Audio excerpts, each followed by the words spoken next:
Donc là, votre mission, c'est de nous donner les points clés, ce qu'il faut absolument retenir pour associer performance et durabilité, pour que cette croissance soit durable dans l'entreprise. Qui veut commencer ? Bon, alors, Emmanuel.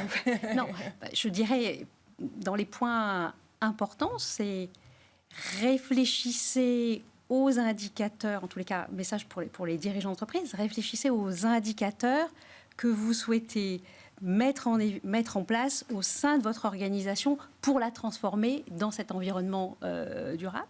Réfléchissez en matière de risque et préparez-vous. À vous.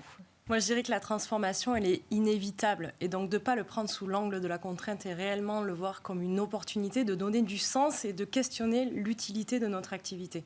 C'est une clé pour le recrutement, c'est une clé pour fidéliser nos collaborateurs et c'est incontournable d'un point de vue business. Donc vraiment, y aller avec le sourire, je crois que c'est le message. C'est ce qu'on a essayé de faire ensemble. Il nous reste 1 minute. Peut-être rappeler, je trouve que c'est intéressant de rappeler les 3-4 étapes importantes. Alors, première étape, prenez conscience, faites une session d'awareness sur cette réglementation et posez-vous la question de comment vous devez l'adapter au contexte de votre entreprise. Ça, c'est la première étape. La deuxième étape, c'est décider quels sont les indicateurs que vous allez vouloir mettre en œuvre. Donc, faites toute l'analyse d'impact sur votre organisation et réfléchissez à la préparation de la mise en œuvre. Quel système d'information vous allez mettre en œuvre, quelle organisation vous allez mettre en œuvre, quels vont être le rôle de vos différents stakeholders au sein de votre... Et puis ensuite, faites des dry runs, parce qu'il va y avoir, début 2025, de la production à faire. Et donc, il faut que les gens qui vont produire ces indicateurs essayent.